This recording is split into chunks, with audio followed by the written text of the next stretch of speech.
hear myself. Can I even? No, that's good.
cute little guy.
Oh, okay. So Sam, basically what happens is I, as a producer, come in with the copyright, the intellectual property. If I was Steven Spielberg, I would say 99% goes to me because I'm Steven. You want to be on my team, you're going to do anything. But I'm Ted Rivera. I have to try to convince people. So I say, can you hear me, Sam? So I say, you know what, I'm going to give or sell copyright. So now I can determine arbitrarily who I compensate, how I compensate them. So to be fair, I'm starting off with a 45, 10, 45 playing field in that I want to sell 45% of the Lord Timmy copyright, and then I can make the movie. I want to allocate 10% to my movies as an intermediary because these purchases are with votes. These purchases come with votes. So my movies will have 10 votes in the process to swing any problems between production and purchasers. So I say 45 to the purchasers arbitrarily to be fair. Then I have 45 for my cast and crew. So now I have an actor who I gave 5% to.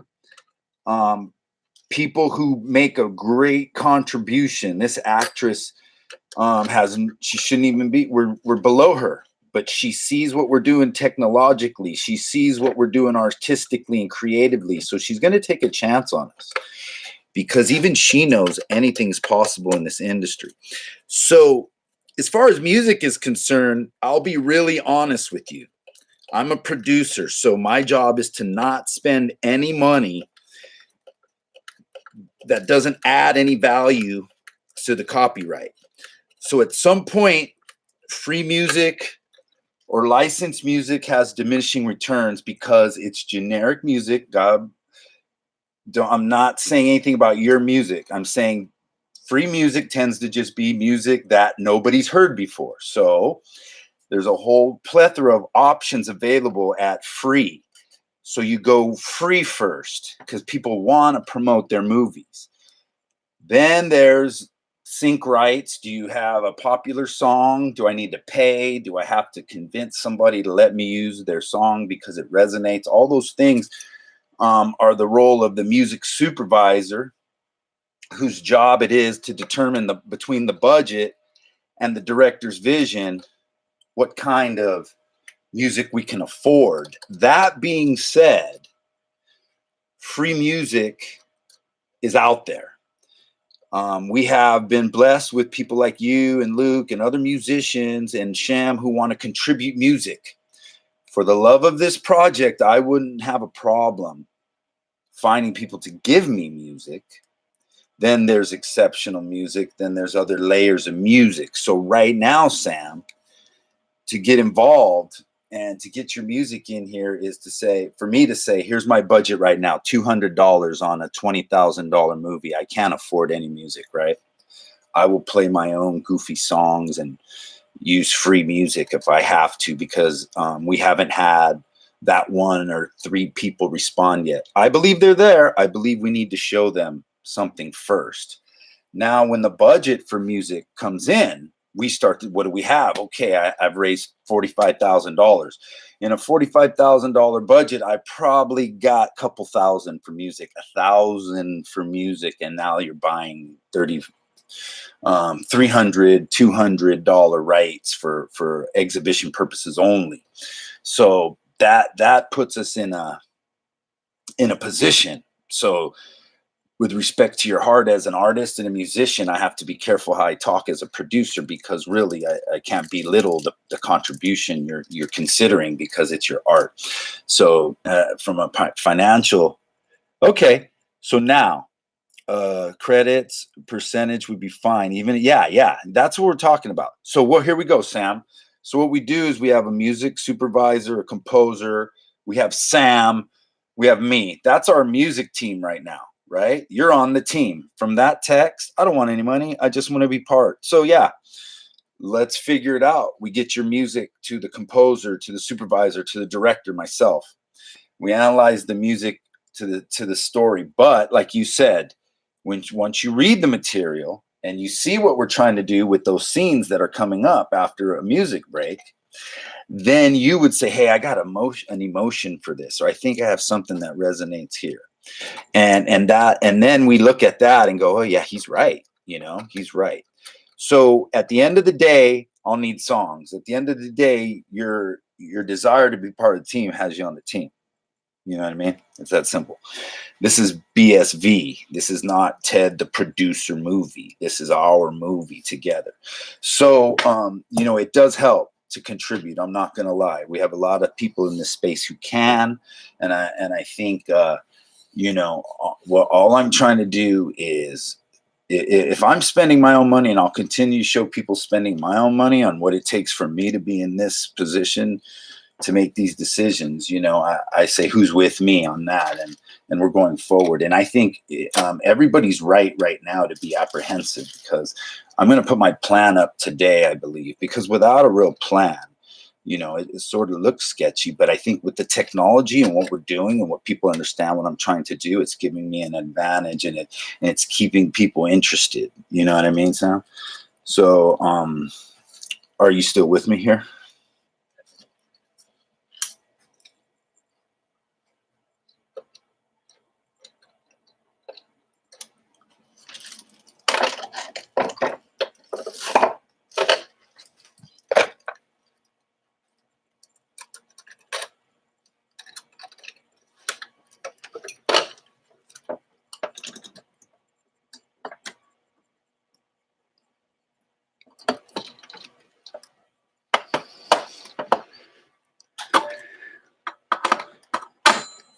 Gotcha.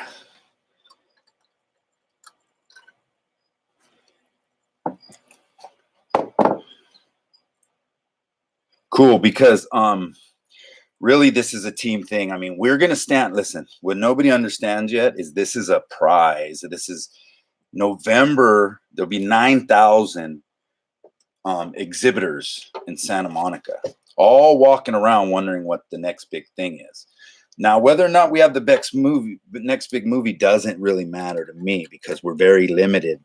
But we can come up with something cool, and we can come up with something that would put 5,000 exhibitors in a theater to watch something while we give them, a lecture on BSV, Bitcoin, and how we did this. So that's the future. It's promoting BSV. It's promoting our ability to decentralize this whole process. It's promoting our ability to protect the people that add the most value. I got 77 pages of screenplay I want to share. I'm not giving up the end, although the music people will definitely be involved in the end in the music. So the ending's crazy, but if you get to 77 pages of it and you're still with us, this is your kind of movie, and you'll wait till the end. So where are you from, Sam? Yeah, it's a big one. It's a big convention. And the president of the American film market is a LinkedIn contact, and he doesn't understand what we're doing, but he watches, and he's interested, and he's skeptical. But isn't everybody? You know what I mean?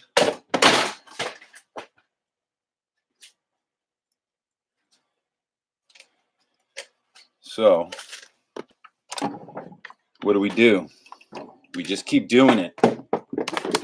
Nobody can stop us. So yeah, nice. Well, we have an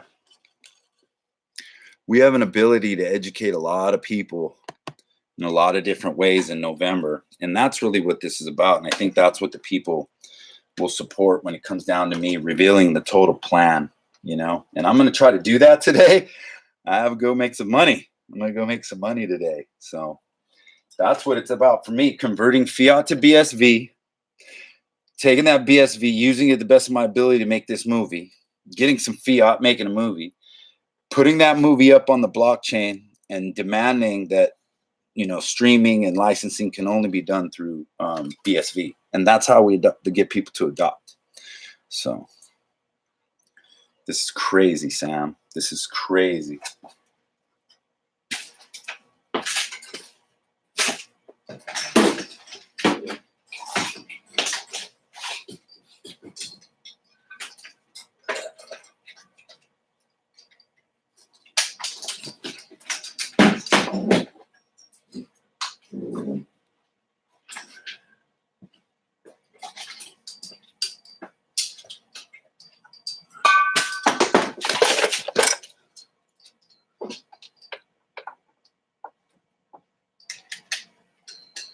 What time is it in Germany? Are you still here, Sam?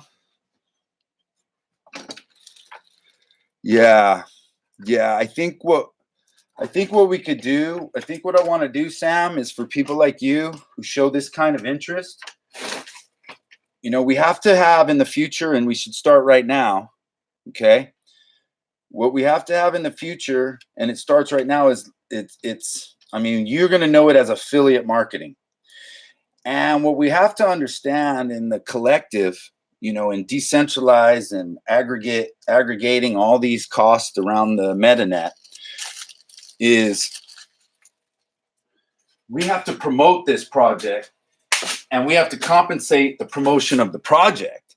So in the film industry, the executive producers and the producers are pretty much got the project all locked up, and they're taking most of the money and the profits, and it's waste, it's excess, costs that aren't really necessary in the production of the process of filmmaking. But what it does do is make a lot of people rich before the fact. And so what we're trying to do is say, okay, we decentralize the process, we use blockchain technology to streamline the process, we bring those profits back in as revenues, and we share.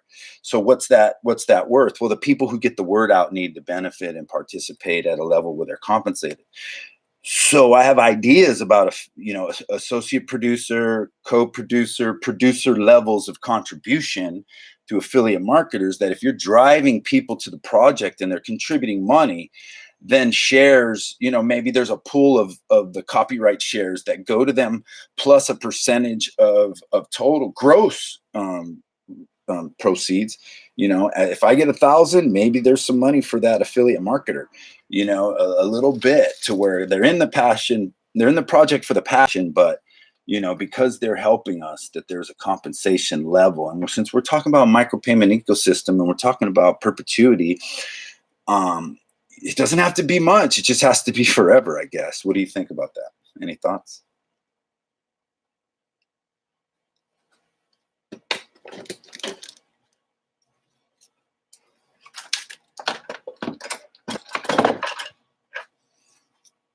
All right, cool. Yeah, forever.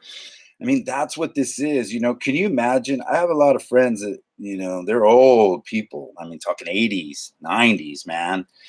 But they live in condominiums, they live in trailers, they live in apartments, and all they did all their life was act and add value to these copyrights. And they were used by the system. And they should have forever money for them and their families. They should have forever money, but they don't, because the producers use their desire to perform. The producers use their desire to enjoy this process of filmmaking to steal from them. It's sad,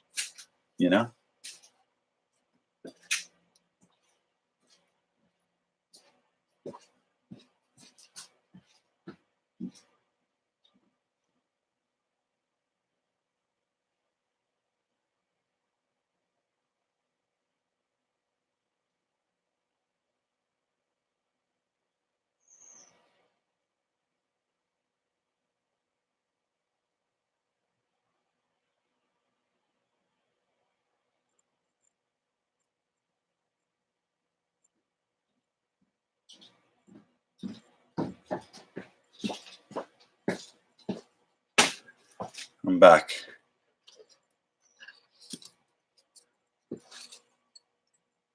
You still here, Sam, or am I talking to myself? I had to go get some water for the solder sponge.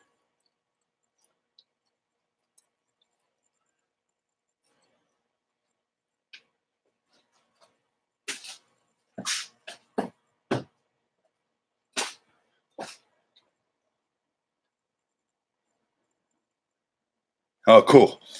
So music, let's talk music for a second, okay? I found a cool rendition of the Moonlight Sonata, okay? And it's in the public domain, so it's the rendition, so the rights, they're cheaper, more readily available. So what we're trying to do is go with this intellectual, esoteric yet fun musical vibe. So I have an idea. It's sci-fi, a lot of bells and tones and noises and things as well. So it's interesting to venture into that part. But what I will tell you is I'm not thinking too much about music, okay?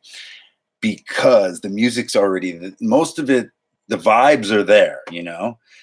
But what I have to do is worry about, cost and rights. So I can't get married to any music at this moment. I sort of just know my vibes. Does that make sense?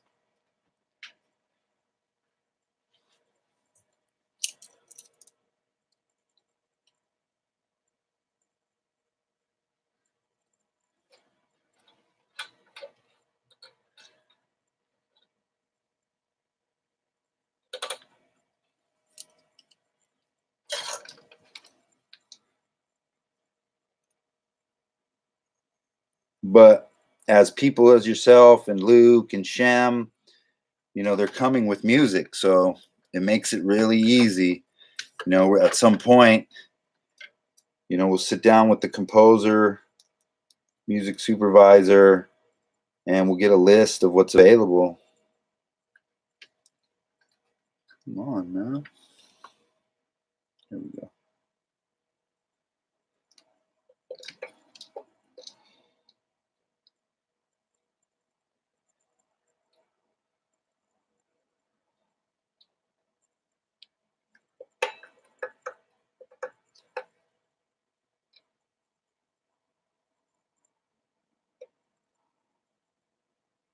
When did you come up with this? Great question. You want to know? This is funny, man. I didn't have this movie until December.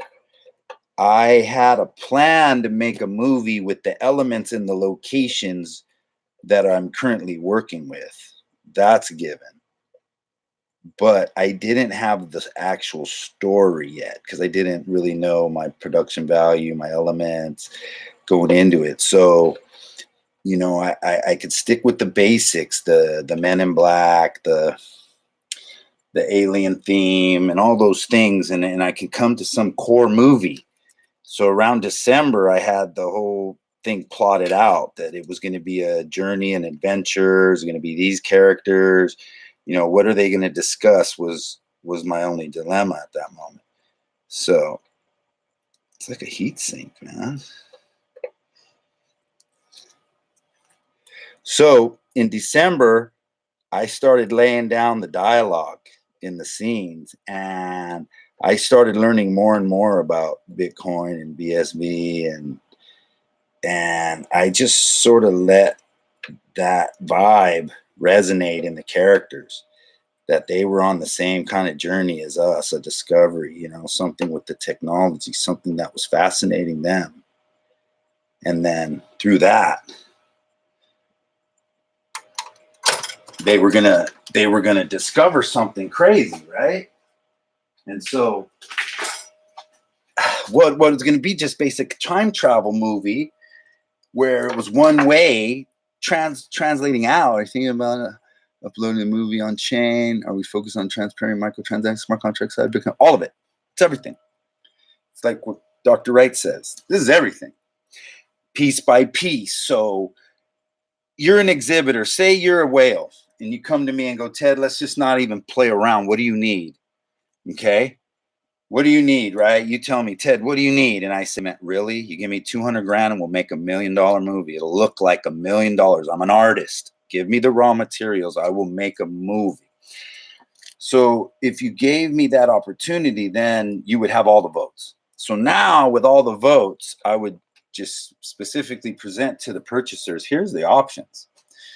Exhibitor A would like to license the movie to take it to theaters is the prize, but they're going to have to license in BSV, so it becomes competitive there at that moment. if the movie is a streaming movie, meaning it doesn't have the criteria, it doesn't meet the standard, but we can talk about that in completely different, shows and take hours to discuss these theories. So what we do have is something that has a value, and the exhibitor is going to come with proposals, or we're going to go to proposal to the exhibitors and say we have something to exhibit and present to them the product, and now they'll determine, okay, here's a price for exhibition. Because really right now what we're in the business of is art exhibition. Okay, we're funding artists to exhibit their work because we want to send messages. That's not a financial instrument. Okay, so we could discuss that in terms that are safe in the sense that we're only trying to exhibit art.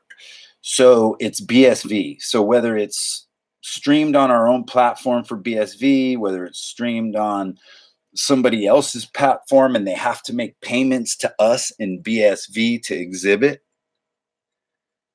Streamanity is going to be the amateurs. You understand? Streamanity is YouTube. Streamanity is YouTube, and YouTube is not Netflix. Do you get that? I'll wait. We have to brand movies as movies and not content. Cool. Okay? Because in that, we can assure ourselves of an adoption, a marketing of BSV, a demand for BSV, as exhibitors are having to purchase BSV to license these movies. So that's pretty much, Streamanity, they are YouTube for pay. Okay, we are trying to take down Netflix, Amazon, and they're not YouTube. Okay, so it's like it's elitist, but it's the way it is. It's the big leagues. We're trying to play in the big leagues, and everybody's on Streamanity because they don't know how to get to the big leagues. Is that fair? Is that a fair assessment? Wouldn't they all rather be making movies or TV shows with producers and directors? And I'll wait for your answer, because that's a question to you.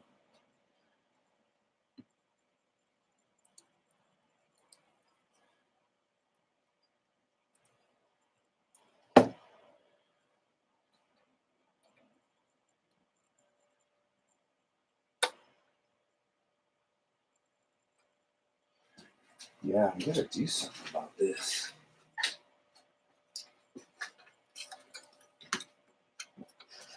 So yeah, I was even thinking about putting, how do I put my YouTube videos or my movies videos? Do I use Streamanity and collect BSV?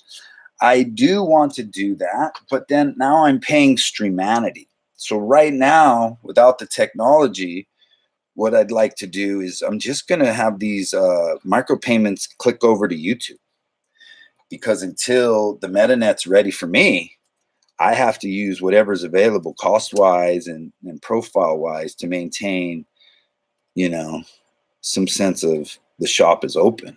So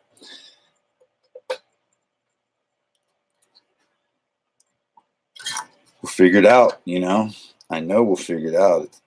It's not rocket science. I got here with a 17-year-old kid, man. So as soon as the smart guys jump on board, smarter than us, we know our limitations. We're okay with it. Okay. So we're trying to brand it. This is movies. We want to bring Hollywood here to make movies. And when we do that, they don't want to be next to somebody, teaching how to mow their lawn. What's the story behind the bathroom pictures you posted on Twitter yesterday? I'm making money, man. Got to make money. Got to buy BSV. I'm not rich. I'm retired, but I'm not rich. If I spend any money that I shouldn't be spending, I'm in trouble, So what I have to do is go make it. I have to go make it because I enjoy my lifestyle, and I'm not going to sacrifice my lifestyle for, this this movement. I'm going to sacrifice my time, my energy, and even my family has had to make sacrifices. But I can't sacrifice, anything more. So I work for you guys. Yeah, I'm working. Making money, buying BSV with it every day. I just take it and buy BSV because I got to give it away. So, it's almost foolish, but I'm gambling here that the community will respond. I know they will. They have to. And if they don't, then I spend 8% of my movie budget on you guys to entertain you guys and really didn't benefit. But I don't think that's going to be the case. I'm pretty sure people are going to respond. Once they figure it out, nobody wants to get taken, and the space is so new and the guys already came through and lied. So I just have to be on my P's and Q's and be transparent, and the people will recognize that. That's all, it's all we can really do. This is bugging me because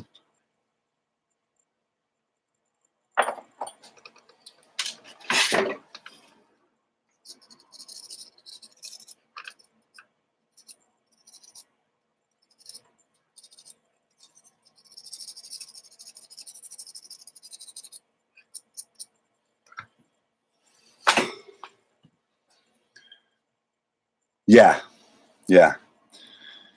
definitely. I agree. And that's what I'm doing every day. Cause you can imagine I'm making a movie, right? I shouldn't even be talking to you guys. I should be so focused, but I'm doing it for you guys. So now I got Mohana, this kid taking finals, trying to help me. And that's cool. He's my partner. We're doing this together and he's working hard. He's working real hard. So I appreciate what he's done. That little site we have is all because this kid believes in BSV. He was convinced by me. So we go on every day, making money, spending money, buying Bitcoin.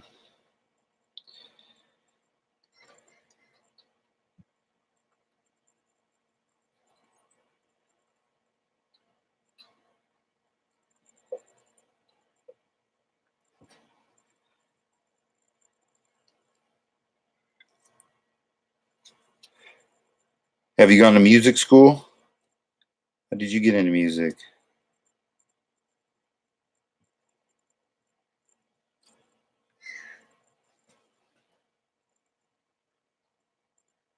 Trying to attach this ground wire, but I got to heat it up and it's all heat sinks. So everything's a heat sink here. Got it. It's got to be hotter than heat. Ha! Nice. Timmy's a DJ in the movie. He's a raver DJ. For Shatters. And then he's also a coder, an innovator for Dr. Ray. I made Timmy a consolidation of many of the guys I've met over the last few months. And then I made him a little kid. Yeah, there's a rave. So you're gonna produce that music for that scene. You know what I mean? The kid's DJ handle is Satoshi. He's an anime raver DJ, right? Makes sense, don't it? Satoshi, Gotoshi, Satoshi. He's just a little kid. And he goes on an adventure with a crazy professor and another professor who's a quantum physicist. And they discuss reality and they discuss theories in the future, and they work together to solve the riddle of the universe. And the kid does it. I don't know what else to say without giving it all away. This is our prop guitar right here. This one's going to be on fire. It's pretty much done. What I need to do is take some wire like this. Okay, actually, I should just cut this. So now what happens in the movie is after this thing becomes electrified, okay, and we go like that, right? Check this out. These strings have been affected, and so all we really need to do is find something of a believable circumference here. Ooh, this looks good. And we can create the desired effect.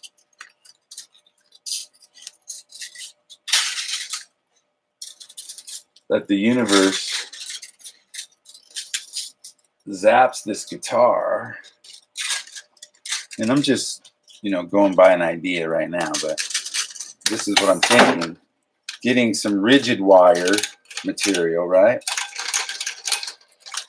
And then using that, right? This thing's going to be electrocuted, and it's going to be sitting over this guy.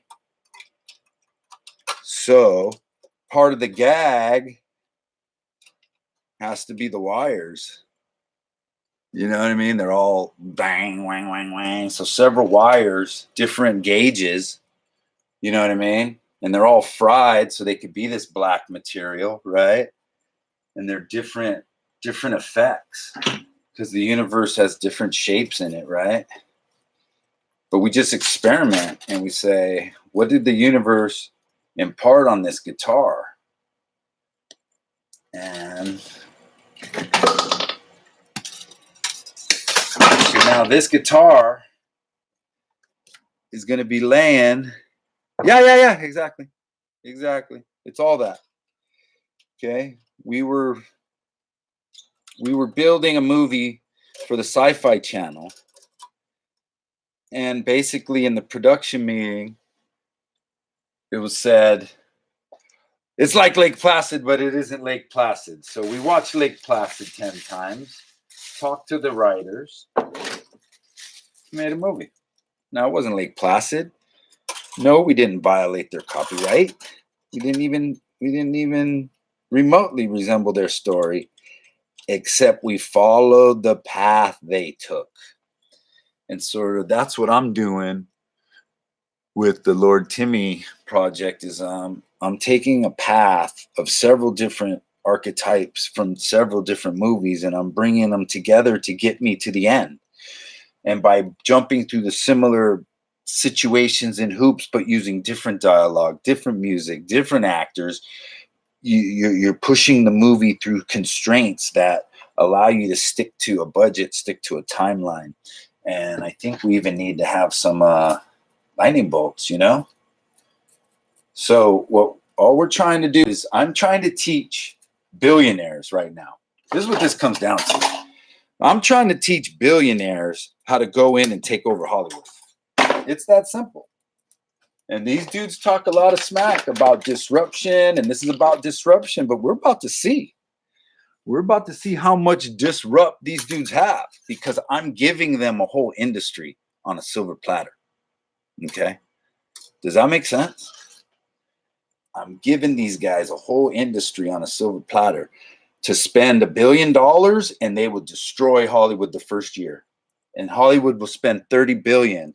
And these guys come in and spend 1 billion, and all the real artists, the real auteurs, the real motherfuckers are going to run to them because we know it's about craft. It's never been about executives. Somebody's going to like our stuff because the world's a fucking crazy place. Okay?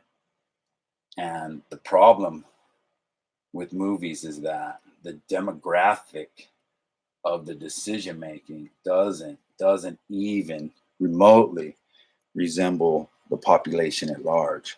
So they'll never get their movies. They'll always get some stupid executive's idea of what a movie is, and then you get fucking Thor looking like Al Bundy on the couch because these motherfuckers have no respect for art. Okay? So that's sort of the vibe right there. That this thing's going to be laying over the professor. Like, oh, what the hell happened? And the strings are all jacked up. The cool thing is, what time is it? Is Sam, you on the team? You on the team, Sam?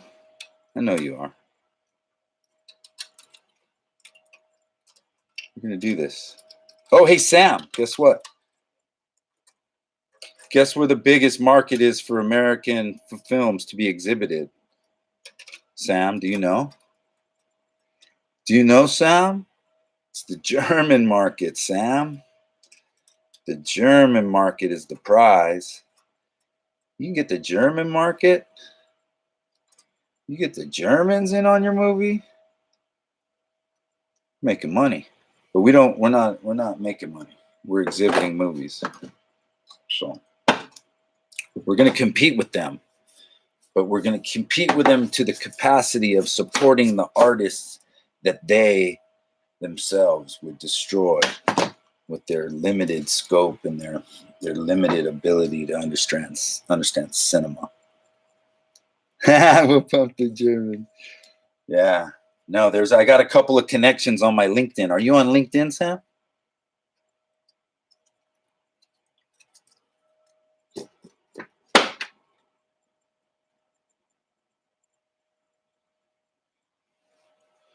Let me get a picture of that. It's cool.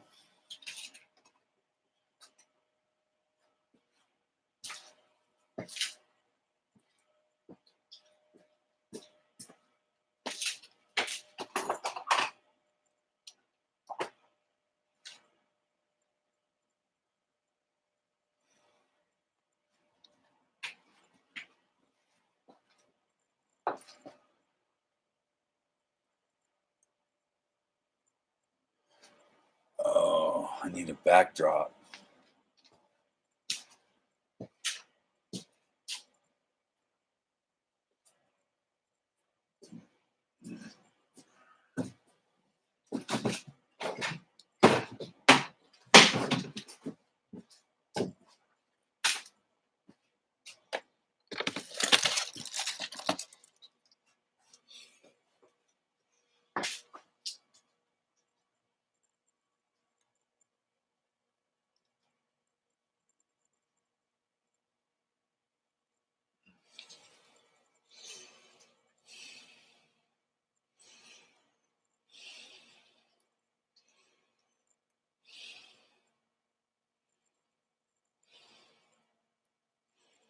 Yeah, that's a crazy shot.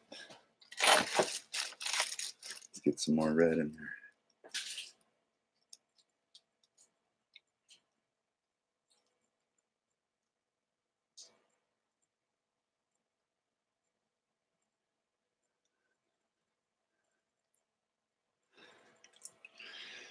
So now what we're going to do, yeah, I will, Sam. This is what I do, man. I was going to do this anyway. I might as well share it. Might as well share it with the world. So it's fun, dude. There's nothing more fun. So I think I'm done for today, man. I got to go to work. Got to go make some more money. It was great. I'm going to be here every morning, Sam. I'm going to just do this every morning and keep up the transparency and keep up the open channels of communication with those who care the most about this project. So, all right, let's wrap it up today. Let me go make this money. Yeah, cool, man. Hey, connect with me, emails, websites, music, all that. Get it to me, okay? Talk to you later.